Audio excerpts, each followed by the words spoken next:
Order two more renogy lithium batteries, 100 amp, and you buy two. It's cheaper if you buy two, but you also get a free set of leads.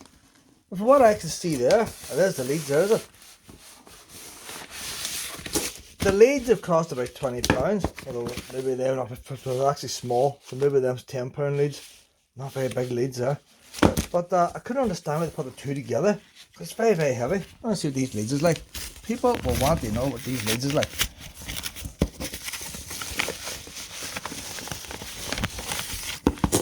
I'll tell you what, not much copper to them.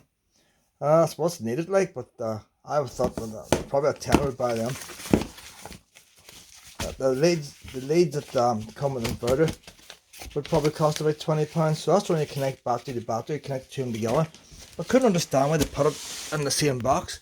What the weight of that dead beast there? How the postman carried that, I don't know. I'd have bothered carrying it, and from he left it in the street.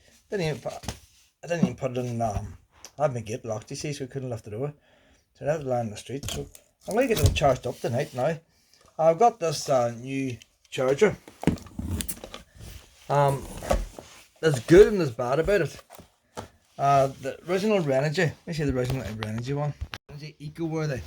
So there's a 10 amp Eco-worthy battery charger. Runs very hot. It looks like a homemade job. You can screw it apart and all that, and it's plastic and it's not waterproof. I was a wee bit disappointed in it, but the fact it's a brand name, I know it's not going to go on fire during the night. And that does ordinary batteries as well. This one here is lithium only, and that's more what I expect. But this is a 20 amp, and because it's 20 amp, you've got the fans in it to keep it cool, the air vents and the fans, and the aluminium body to keep it cool, because that runs hot. I put that on top of my hob. I'm charging the battery during the night. What I do like is, I was always interested in getting these Anderson cables. I don't know if that's an Anderson cable or not there. Works the same way. But they don't sell them separate on their own. I want to pass it apart. They don't sell that part on its own. Why sell a charger when you can only get one lead? Now, what all ones are compatible with that, I don't know. But like, I've now got 5 eco-worthy batteries. Wouldn't it be nice if I had one of them in each battery, like, so I just hook it on? That'd be so handy, instead of screwing things off and on all the time. So what I intend doing, I'm well impressed with these batteries and making chips and stuff. But I seen the dietitian last year, and unlike normal people, I don't have a normal diet. So I asked her if I had chips twice a day, would it be healthier than what I'm eating? She says yes. Now, I'm not saying anybody else go out and eat chips twice a day. My diet is that bad that chips twice a day is brilliant for me. So originally I was going to do one plate of chips a day, but now I want to do 2 plates of chips a day when I'm away in the car. I've got that tour in the trees permit, so the caravan are out now this year, so I've got the gas off and again. But I'm going to leave the caravan in the caravan parks. I'm going to go away touring in the car for that day. Even though I come back to the caravan, I still like the idea of making chips in my car. But if I made 2 plates of chips, one battery does 3 plates. That's 500 grams of chips. It takes 25 minutes, 1000-watt air fryer. So you get 3 plates out of each one. It's an inconvenience now having to charge up every single time I come back or swap batteries. So I'm putting the 2 batteries in the car, linking them together, and I'm going to link on this charger. So when I come home then, it's all wired together. No leads, nothing to plug in. I'll just plug the caravan power lead into the car and it should be all going. So like a 20 amp charger is good for one battery, but that's going to charge up 2 batteries. But technically speaking, I'm going to get one of these batteries open now. Well, I see an improvement. They're now giving a wee spanner with it. Before you had the star screws, and it shows a screwdriver and it says not to over tighten. So there must be a lot of people terminals overheating, because if you don't tighten it enough, your battery overheats and then it melts. So there must have been people sending back batteries, anti-swelling fixtures inside.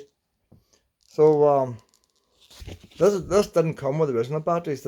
These bits of paper. That's a wee sticker you can stick onto it. So I probably would have got that the first time. They brought out a new battery now. The bad thing with these batteries on new labels. The bad thing with these batteries, there's no Bluetooth on them. Well, now they brought one out with Bluetooth, £250. So these are 190 and the sale. And if you buy two together, you save another £15. And I had a coupon code. I'm getting 5% back from my credit card. So I'll work out the total price, but I think I'm getting these two batteries for about not much more than £240. £340. I think it's £340, which is a bargain. Was it, I need to check. I'll put it at the bottom of the video. The thing I will say about batteries, there's one battery on its own now if anybody's interested. So what they've done there, if you buy one battery, that's what they post out to you. You buy two batteries, they stick them in that box and give you these wee cables. Whenever you want to run two batteries together, you have to buy them together. So although I've got three batteries already, they're different ages. So you can't really just join the two together at different ages. They have to be balanced and all. So if you want to join two batteries together, get them at the same time. Plus it works out cheaper if you get them on the sale. So the label and all looks the same as the original.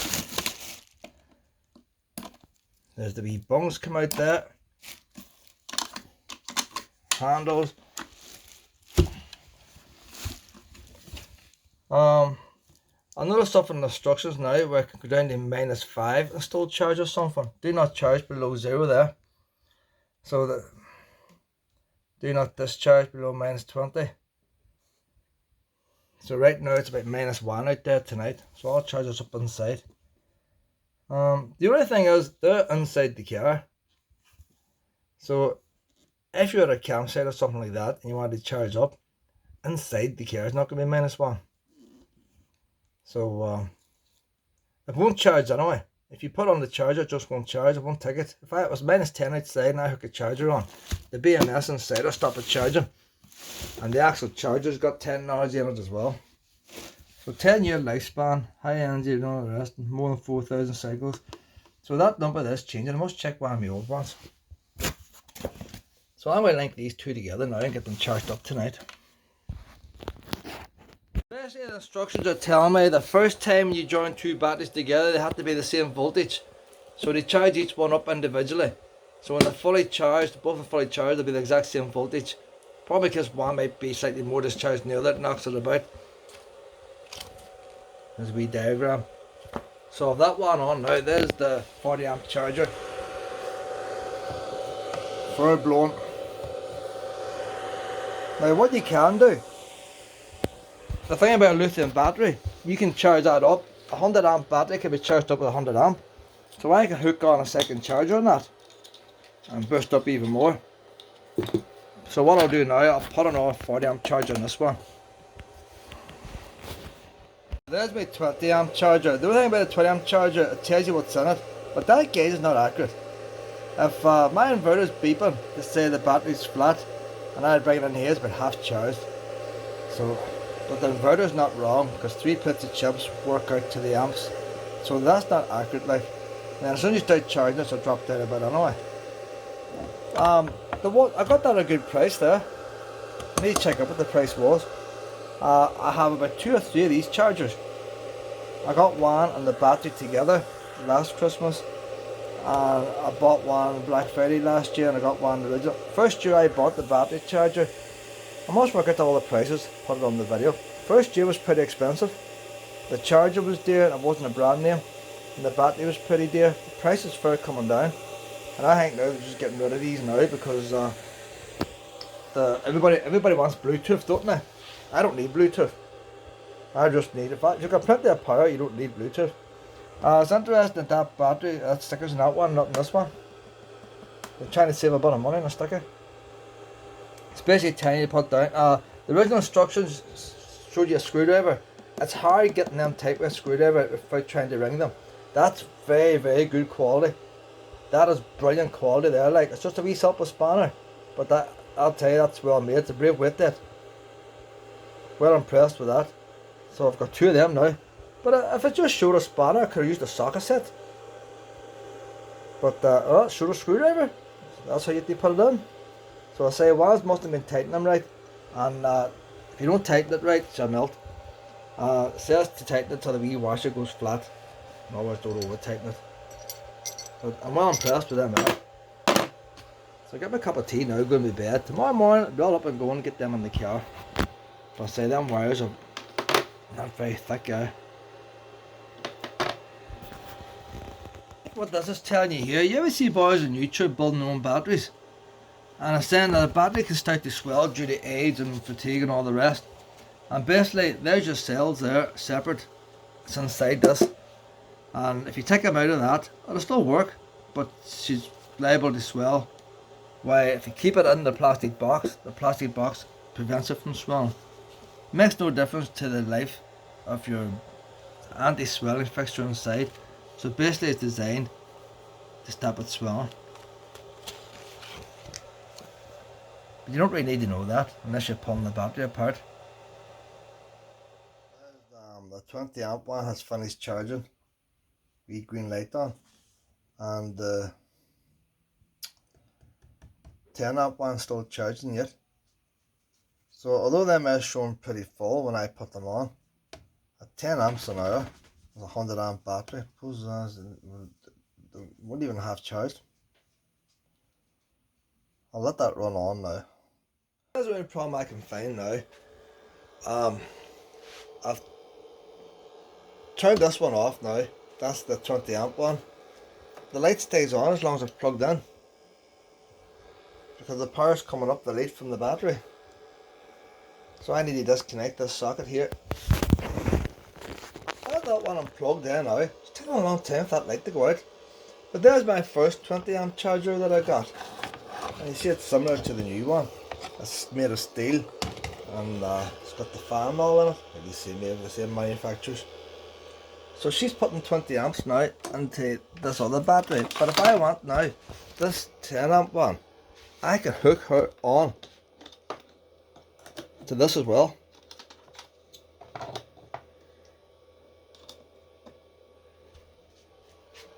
And she will now start putting in 30 amps. So 20 amps coming from that, 10 amps is coming from that to charge that last battery up. So she won't be long now charging all that Della. She wouldn't fire off it. So that one now is more or less stopped. So now it takes this one to stop. A wee bit of green lights coming on. So she wouldn't fire off finishing. I have the new batteries in the car now. I had wide problems getting them in. The screws aren't long enough. I've doubled up. The inverter came with one set of cables. The friend gave me the other set of cables. He didn't use them. I have, because I'm always running a 1000-watt chip pan, I have doubled up the cables. Then you got the wee link cable, this one here to go on, and then you got the battery charger cable. The screws are barely long enough. See all these are thick cables, trying to get them lined up to get in. So I ended up having to use a screwdriver. I used a screwdriver to get it started, and then I used the wee spanner to tighten it up. So it'd be really handy for the wee star screwdriver in the end of that. That's a wee improvement idea for them. But I think if you buy 2 sets of batteries and they give you the extra cables, they should give you slightly longer screws in the same pack, and that will solve that problem. So that's them in parallel now. You can't, when you run parallel, you can't take the power off the one side of the battery. The negative's off this battery, so the positive has to come off the second battery. So it's, when you put batteries into a torch, plus goes to minus, and the whole way along, no matter how many batteries you do. Sort of similar idea, or is it? No, it's not, because that puts the voltage up. This is different. Oh, the lights have gone out, the lights have gone out. If you want to put the voltage up, the M plus goes to minus. I'm keeping this at 12 volt, because it's a 12 volt inverter.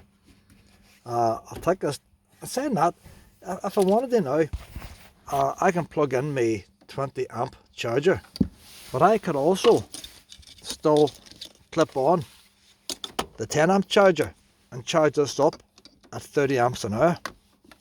So I might just keep these chargers out here and keep them clipped on. Where's the other end of that charger?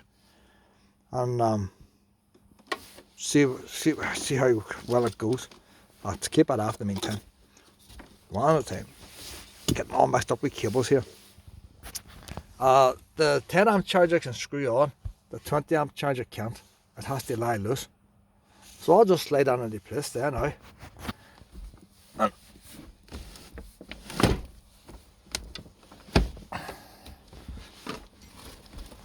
it should be neat enough.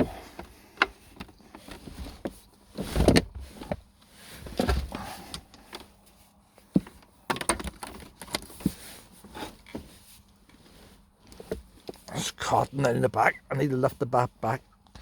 Handy if I had a wee tray, so this is non-slip, this boot thing. I need 2 hands to push it in. That's how in place there now. So it's on the inverter. I can just tuck it down, I'm not using it. Everything's going. So that means now if I do like 3-4 plates of chips, that's still 2/3 full. I'll not be flattening the batteries no more. Makes it easy for it. I'll see how long it takes the 20 amp charger to charge it up. I get cheap electric at night. When I come home, I might put the batteries on at 7 o'clock. When I go to work the next morning, I want them fully charged. If it's not fully charged, I'll put on this charger as well. I'll put up the 30 amp. If the 20 amp does it, I'll take this charger away. Just one other thing now. When that inverter's on, I always dread leaving it on all the time. I'm going to get myself a night light. I'm going to put a night light in there. So when the inverter's on, that light goes on. Because you wouldn't notice them other wee lights. And if I could leave that inverter on and come back in a week's time and that flat. So I'm going to get myself a wee night light. I'll check the Argos or somewhere at the pawn shop. Get a wee cheap one. Don't want a bright one. I don't want wasting power. I don't want lighting the whole car up when I'm cooking my chips. So the dullest wee light I can get, I'll put in there.